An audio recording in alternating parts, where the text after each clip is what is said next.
Fala pessoal, beleza? Bom, essa é a nossa primeira aula do CIAP de Termodinâmica.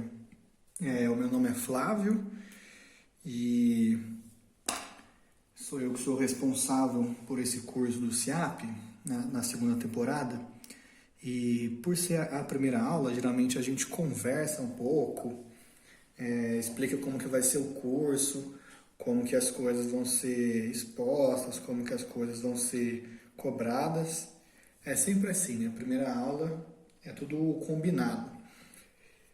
O que eu quero fazer para esse curso é o seguinte: o objetivo é, para vocês que já tiveram algum contato com termodinâmica e sabem, pelo menos por cima, a maior parte do conteúdo, mas por qualquer motivo pessoal, profissional, não importa muito agora, vocês talvez não tenham se dado muito bem com provas, enfim, realmente não importa, mas vocês ainda estão querendo fazer alguma coisa relacionada a fenômenos térmicos ou alguma outra matéria que possa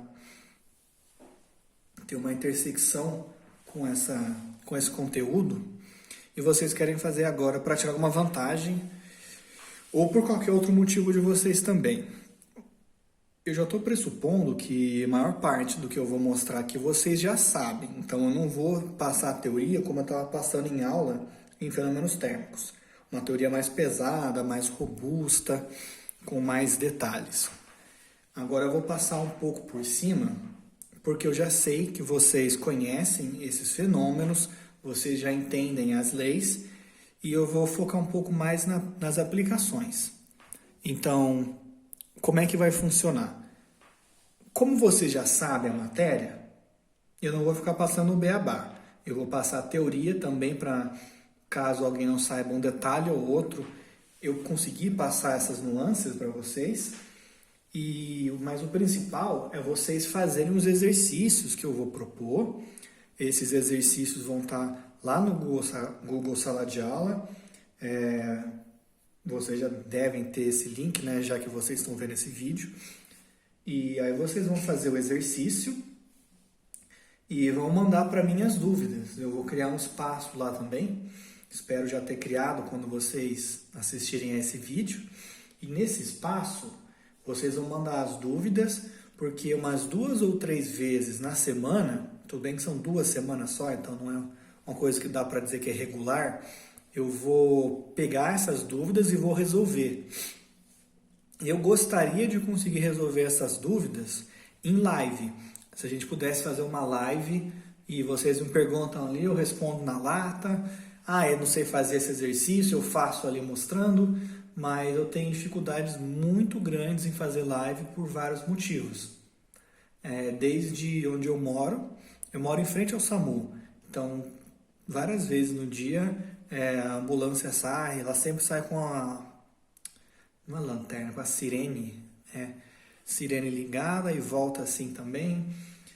Também mora com 3 cachorros e agora que eles não estão mais frequentando creche, eles estão mais estressados, e para ajudar, aqui no SAMU tem mais 4 cachorros que moram ali e qualquer coisa que acontece eles latem muito, muito. E aí os meus cachorros latem também, então tem esse problema de estar fazendo live, de repente não dá para ouvir mais nada. E também tem outros problemas, talvez até menores, como oscilação de internet. Eu estou morando em Andradas agora. E desde quando começou a quarentena, eu acho que o pessoal está fazendo tudo online. E mesmo com uma boa internet, pelo menos para o padrão da região, ela oscila demais. Muitas vezes trava, tem que reiniciar o modem, espera um pouco. E aí para uma live isso atrapalharia bastante. Então eu não vou conseguir fazer lives extensas, mas eu devo conseguir fazer lives curtas. Então, o que eu quero fazer é o seguinte: eu passo o conteúdo para vocês, eu quero fazer aula invertida. Não sei se vocês já conhecem esse conceito. Eu vou passar o conteúdo para vocês, eu vou expor isso através de vídeo, a forma que eu encontrei que melhor se adapta às minhas condições aqui é filmar uma folha de papel, onde eu vou mostrar a teoria como se fosse a lousa. Então essa agora é a nossa lousa. E eu vou dispor esses vídeos na sala de aula do Google. Vocês vão assistir esses vídeos com a teoria bem compactada. Junto vai ter lista de exercícios para vocês fazerem. Aí vocês devem assistir o vídeo, faz a lista e aí vão vir as dúvidas. Aí você posta lá na sala de aula um tópico específico para isso, as suas dúvidas, e eu vou ver isso e eu posso fazer vídeos respondendo a essas dúvidas. Eu posso esperar juntar uma quantidade legal de dúvidas e eu já faço um vídeo que vai abranger tudo isso. Mas para essa aula realmente ser invertida, a gente tem que fazer a inversão. E como que a gente faz isso? Se a gente começa segunda-feira, que deve ser o dia de hoje para vocês, e vocês têm um conteúdo depois do exercício, essa aula já não está sendo muito invertida, né? Então, o que eu quero fazer é dispor de vários vídeos agora no início. Quero que até segunda à noite tenha 3 vídeos lá na sala de aula, e aí você vai ver o primeiro vídeo, né, na segunda-feira, mas ao começo da matéria mais básico, a parte de hoje vai ser equilíbrio térmico e variáveis de estado. Eu vou falar um pouco de lei zero da termodinâmica, coisas assim, bem tranquilo. E aí vocês vão fazer os exercícios. Nessa parte aqui nem tem exercício, na verdade, né? É uma parte muito mais conceitual. E aproveitem e já vejam também a aula seguinte. Não é que cada vídeo vai ser para um dia, não é bem isso. Na verdade, o combinado é que a carga horária vai ser de 20 horas, dividido em 10 dias, então 2 horas por dia. Então, dos 5 tópicos que foram apresentados para vocês na inscrição ou até antes da inscrição, não quer dizer que cada tópico vai demandar 2 dias ou 2 vídeos. Alguns tópicos são mais complexos, como a primeira lei da termodinâmica, que é importante pra caramba, máquinas térmicas para vocês é muito importante, e também é legal a segunda lei da termodinâmica. São coisas mais complicadas, então vão demandar mais tempo. Então essa divisão não vai ser igual. Ao mesmo tempo, eu espero que vocês vejam os vídeos do começo para vocês terem as dúvidas. E aí vocês já vão mandando essas dúvidas logo no começo para poder fazer um vídeo baseado nisso, entendeu? Aí a gente consegue mais ou menos inverter a aula para vocês verem o conteúdo. E aí eu vou fazer umas lives pequenininhas para a gente conversar. Então, vamos, por exemplo, vou falar isso certinho por escrito, mas eu passo o conteúdo para vocês e vocês assistem aos vídeos segunda-feira até terça-feira. E aí vocês me mandam as dúvidas da matéria, dos exercícios, e aí na quarta-feira a gente faz uma live e aí vocês me falam as dificuldades e eu já faço um vídeo para isso. Se for uma coisa mais conceitual, pode ser que eu consiga responder na live mesmo. Mas se for um exercício para resolver, aí provavelmente vai acabar ficando um pouco grande e eu vou gravar separado, mas já posto logo em seguida.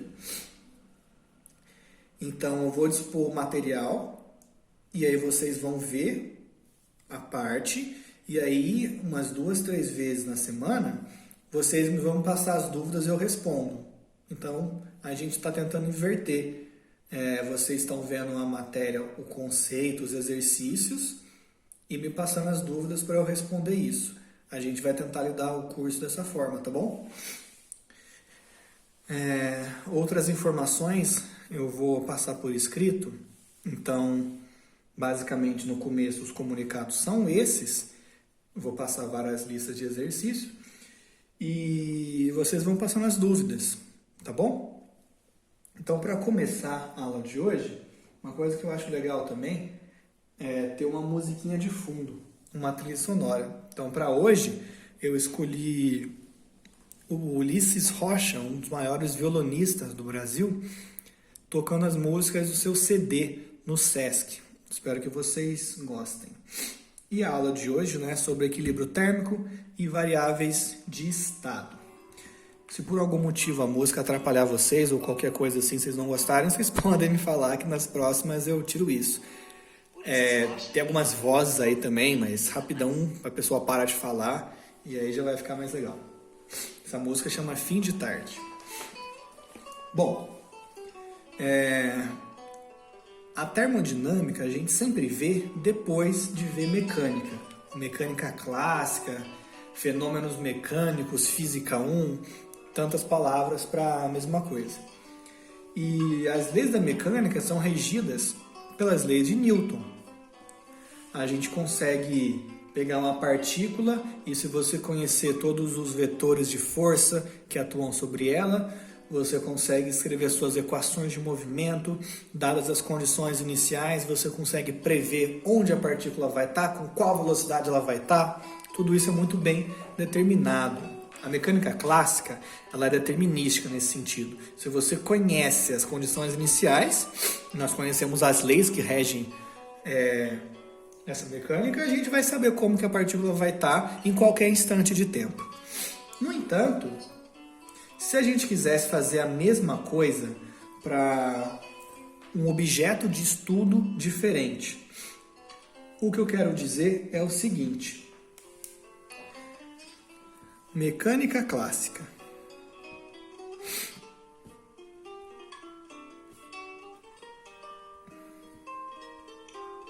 Minha letra vai ficar um pouco mais feia também, tentando escrever rápido aqui para vocês. Ela trata muito bem uma partícula. Você conhecer os seus vetores de força. Eu consigo calcular a sua equação de movimento através da sua força resultante, que é igual a m a ou dp dt. Conheço tudo. No entanto, vamos observar que aqui a gente está trabalhando com uma partícula.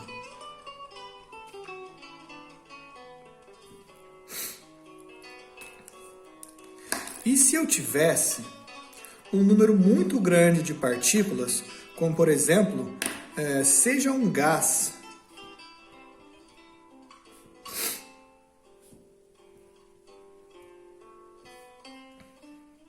e um gás, vamos supor que ele tem alguns mols, ou alguns moles, que corresponde então ao número de partículas de aproximadamente 10 a 24 partículas.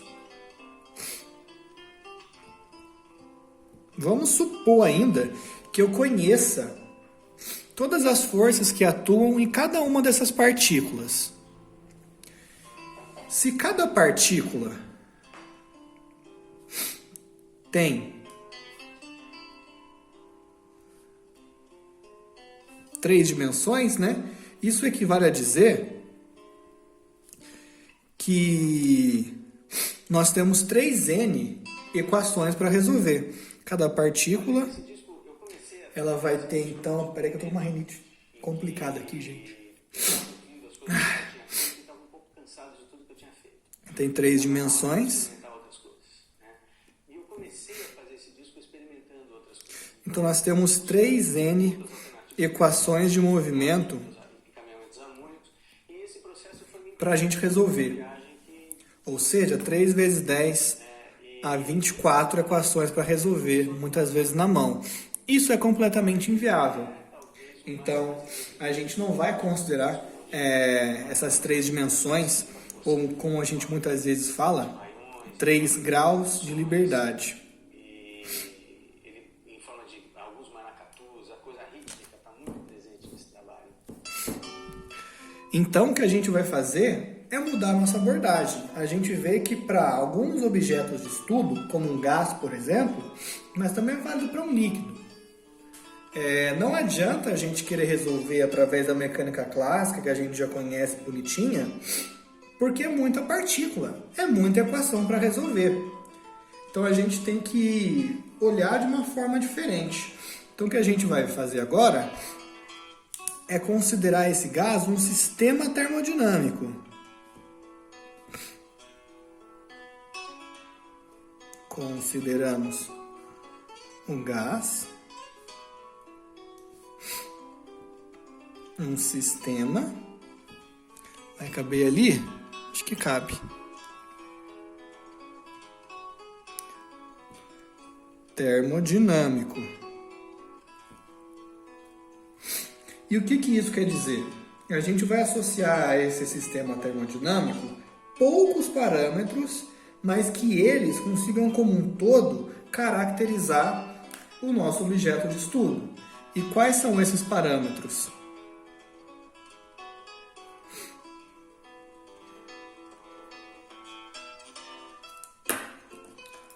Primeiro, pressão.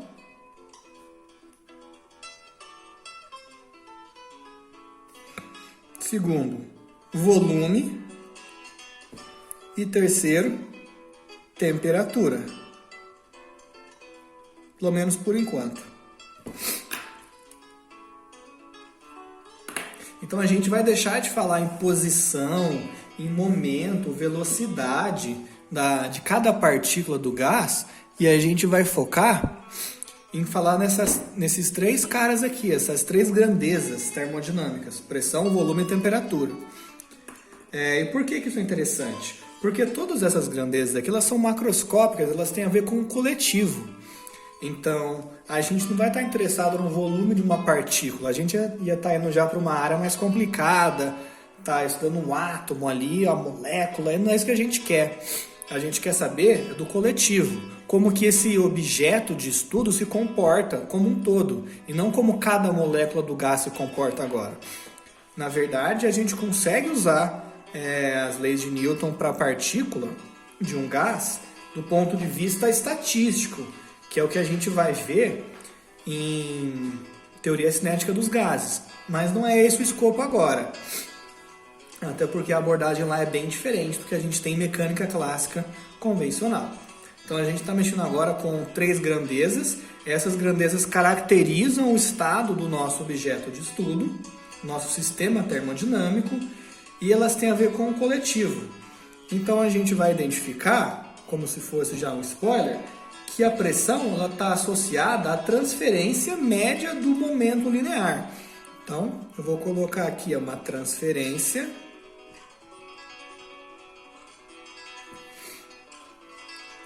média de momento linear.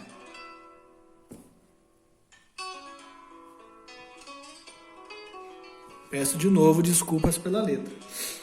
Bom, o volume meio que é autoexplicativo, né? E a temperatura, o que é a temperatura também? A gente vai ver que ela está associada à agitação térmica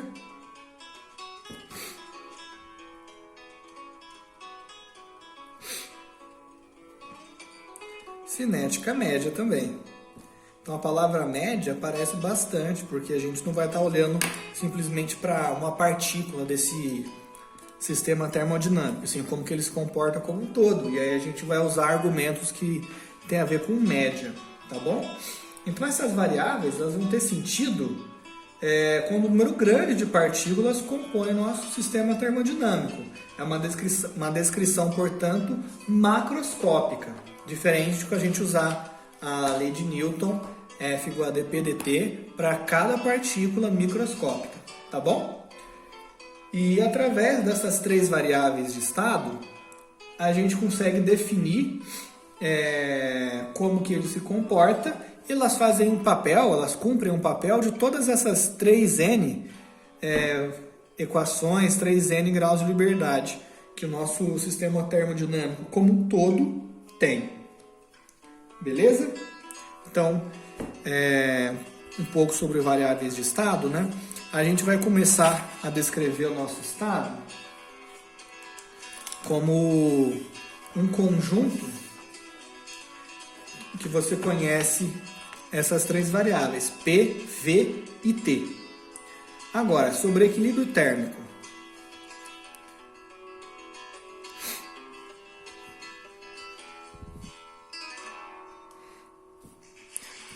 Uma coisa também que eu esqueci de falar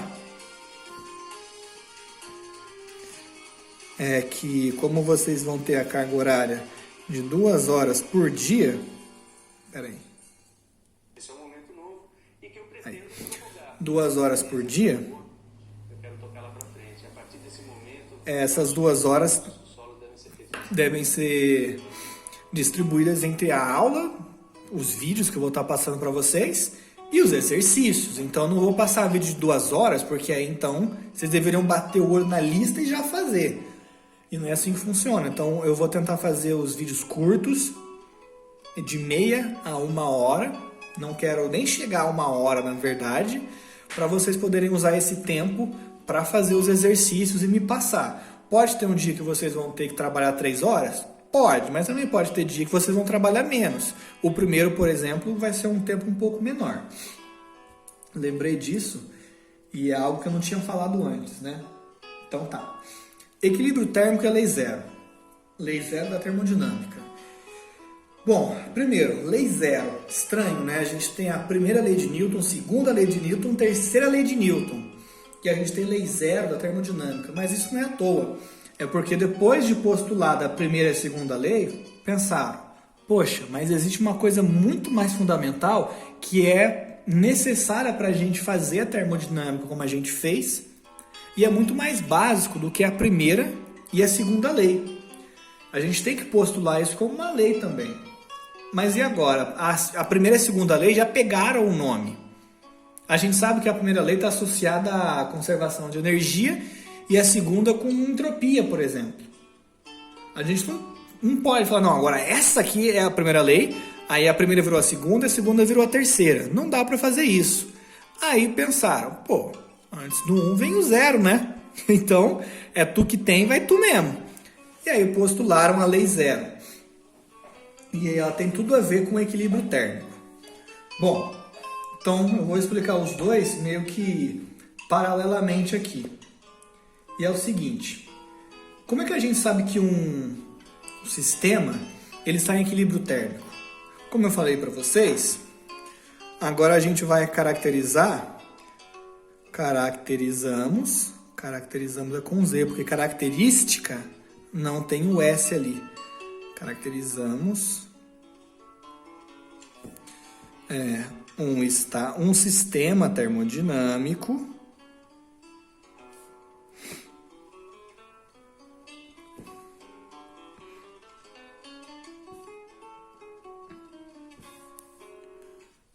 como um estado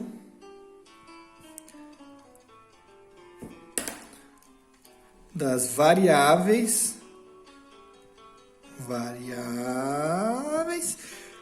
termodinâmicas. Essas variáveis termodinâmicas também são chamadas de grandezas termodinâmicas. Aí a gente tem vários nomes, tá? Que é o nosso PVT.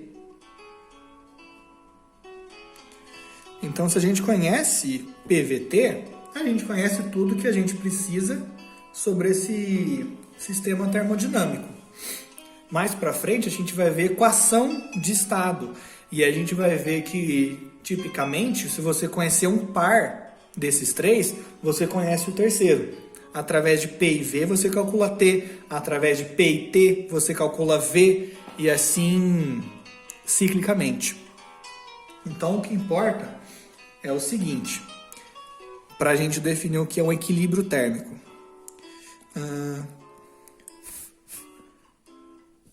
Seja um sistema termodinâmico dado por um conjunto P0, V0, T0. Tá bom? Aí passa um tempo e esse conjunto, esse estado, P0, V0, T0, eu consigo ver que essas variáveis elas estão mudando e elas começam a assumir outros valores. E quando eu vou medir, vale P1, V1 e T1. Depois de um tempo, elas valem P2, V2 e T2. Depois de um tempo, e aí eu paro de olhar até, porque, poxa, o negócio não para. Só que aí depois de um certo tempo, eu vejo que esses valores não mudam mais. Vamos falar, por exemplo, 0, 1, 2, vou colocar N, PN, VN e TN. Depois de um certo tempo, esses valores já mudaram bastante, mas quando eles chegam em um certo valor, eu vejo que eles não mudam mais. E aí, quando passa mais tempo e esses valores eles continuam sendo os mesmos, eu digo que o sistema atingiu o equilíbrio térmico. Ou seja, eu estou definindo um equilíbrio térmico como um estado estacionário. Eu saio de um estado inicial qualquer. Eu tenho um caminho que pode ser muito turbulento, com essas grandezas de estado mudando loucamente, mas se eu esperar um tempo grande o bastante, elas vão se deitar em um valor fixo. Fixo não porque ele é especial, mas eu vejo que elas estão rumando para esse caminho. Quando elas chegam aqui, elas não mudam mais. Então o negócio estacionou. Aqui ele estava andando, estava em movimento, mas chega uma hora que ele não muda mais. Quando ele não muda mais, quando nenhuma das suas grandezas termodinâmicas está mudando mais, aí eu digo que o sistema atingiu o equilíbrio térmico. Então é assim que a gente define um equilíbrio térmico. Tá bom? Beleza. Temos definido já equilíbrio térmico, a gente pode passar então para a lei zero. Vou fazer aqui. Bom, lei zero já está ali em cima, né? A lei zero, vocês vão ver que é bem fundamental, para não dizer óbvia. Seja um sistema que eu vou chamar de A. Ele tem os seus PA, VA, TA, tá bom? E aí eu tenho um sistema B. Aí o que eu vou fazer é colocar eles em contato térmico. O que isso quer dizer? Que esses sistemas que antes estavam isolados não estão mais. Eu vou simbolizar isso A, B, como eles encostados. E aí a gente pode discorrer de algumas maneiras de você colocar sistemas termodinâmicos em contato térmico, mas basicamente se você tem caixas, como eu estou representando aqui, basta você dizer que aqui a gente tem uma parede que é diatérmica. Ou seja, ela permite a comunicação térmica entre A e B. Então, A e B podem trocar calor agora. E isso vai fazer com que os seus estados eles possam mudar. Se eles tiverem o mesmo estado, não vai ter efeito eu colocar eles em contato térmico. Mas, tipicamente, a gente coloca corpos que não estão no mesmo estado inicial. E o que importa é, A e B tinham seu estado inicial, cada um diferente do outro, e eu coloco eles em contato térmico. Depois de um certo tempo, o que vai acontecer é que eles vão atingir o equilíbrio térmico. E agora, vocês já sabem o que é um equilíbrio térmico.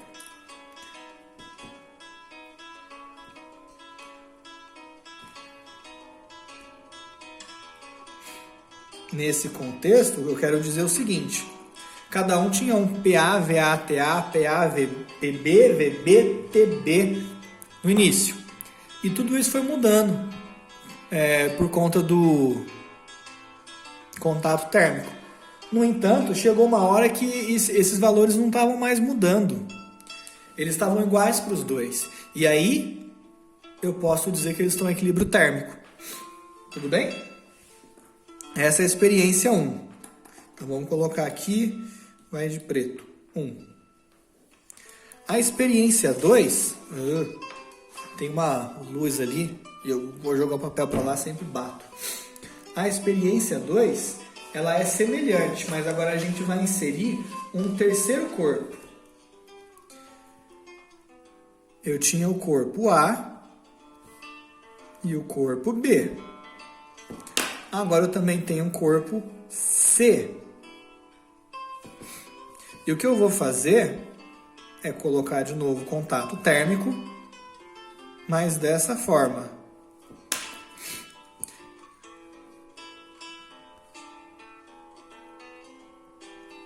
A não está em contato térmico com B, mas está com C.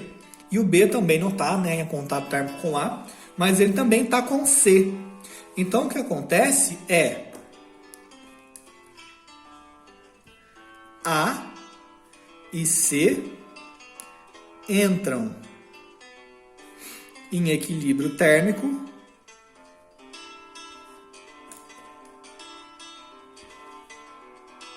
e B e C também.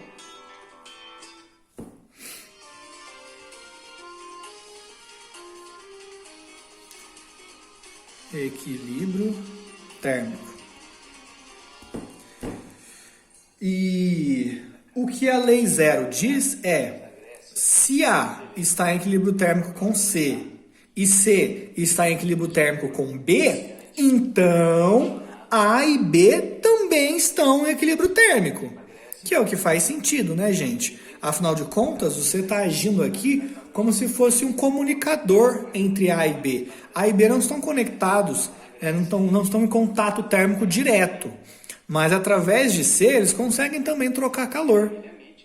Como se o C fosse um meio que permitisse isso. Tá bom? Então eu vou tentar escrever bem rápido aqui o enunciado da lei zero. Dois sistemas em equilíbrio térmico. Dois sistemas em equilíbrio térmico. A Penélope contando história no meio do Sesc, hein? Que beleza. Com um terceiro.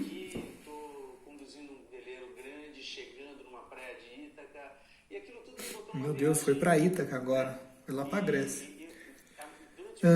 Com o terceiro, estarão em equilíbrio térmico entre si. Estarão em equilíbrio. Em alguns momentos tem o movimento, a tensão, em outros momentos tem a calmaria. Enfim, são todas as coisas pelas quais a gente passa quando está viajando, fazendo uma viagem. Entre si. Tá bom? Basicamente é isso. Se A e C estão em equilíbrio térmico e C e B estão também em equilíbrio térmico, logo A e B estão em equilíbrio térmico. Porque o meu estão foi bem forte, né? Bom, o que mais que a gente tem para hoje? Tá, para terminar de falar a parte de variáveis de estado, eu vou introduzir o começo de temperatura. De uma forma diferente que a gente vai ver mais para frente no curso. E é o seguinte, como eu falei, a gente consegue ver um estado térmico que ele pode ser caracterizado pela pressão e pelo volume, que é um par PV. Se a gente altera uma dessas variáveis, P e V, a outra também vai mudar quando o sistema atingir novamente o equilíbrio térmico. Então a gente percebe que se você for mudando P e V, você também pode mudar a temperatura. E para cada parzinho de P e V, a gente tem uma certa temperatura. Então, ó, cada par PV corresponde a uma temperatura. Beleza? E aí vamos supor que a gente está agora com dois sistemas. E eles estão em equilíbrio térmico. Um sistema é meu objeto de estudo e o outro é um reservatório. A gente percebe que vai existir uma família de conjuntos P e V que tem a mesma temperatura. Existe uma família. Como assim uma família? O P0, V0, o P1, V1, P2, V2 e assim sucessivamente. Qualquer P0, V0? Não. Esses índices 0, 1, 2 e tal, eles são específicos. Existe uma família onde todos esses pares correspondem à mesma temperatura. onde todos os elementos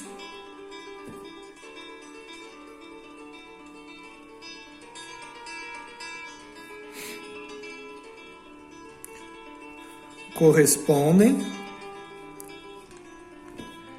à mesma temperatura.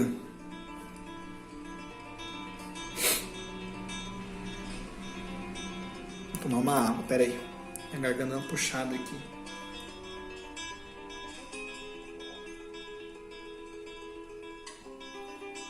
A gente consegue representar isso num diagrama PV.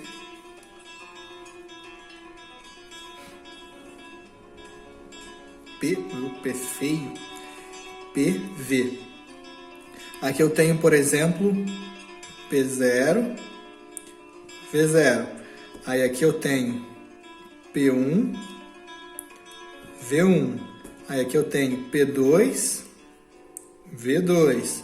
Aí aqui eu tenho V3 e aqui eu tenho P3. Então eu tenho esses pontos aqui. Quando você liga esses pontos, você tem uma curva. Cada ponto nessa curva corresponde a um estado, um par PV. E eu chamo então de família. Eu chamo de família o conjunto de todos esses elementos aqui.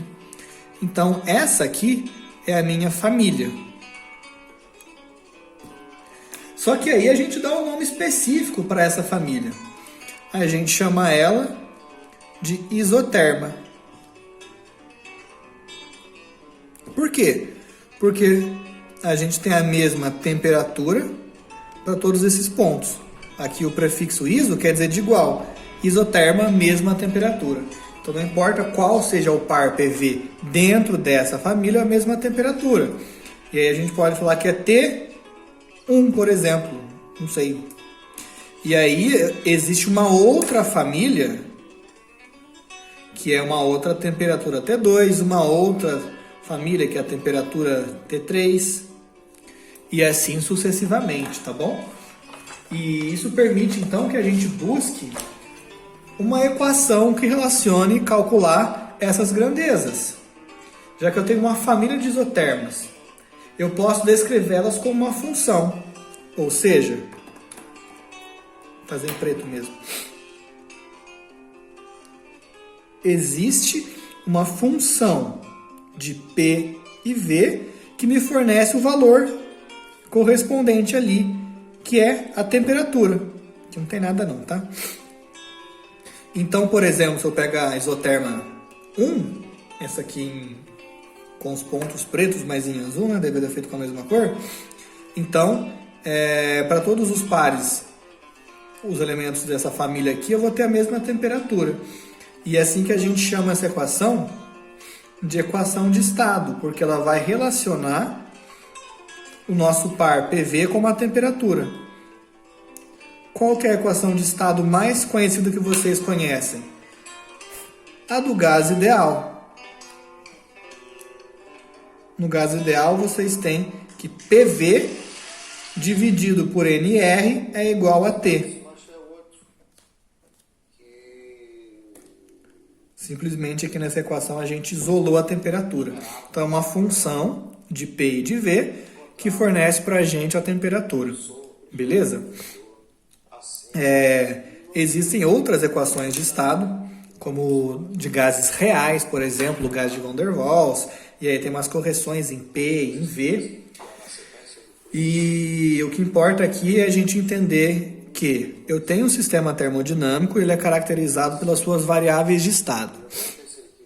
E eu percebo que eu consigo, a partir de um par PV, associar uma temperatura a ele, e existem vários outros pares PV que têm associados a ele a mesma temperatura, portanto, todos estão nessa mesma isoterma.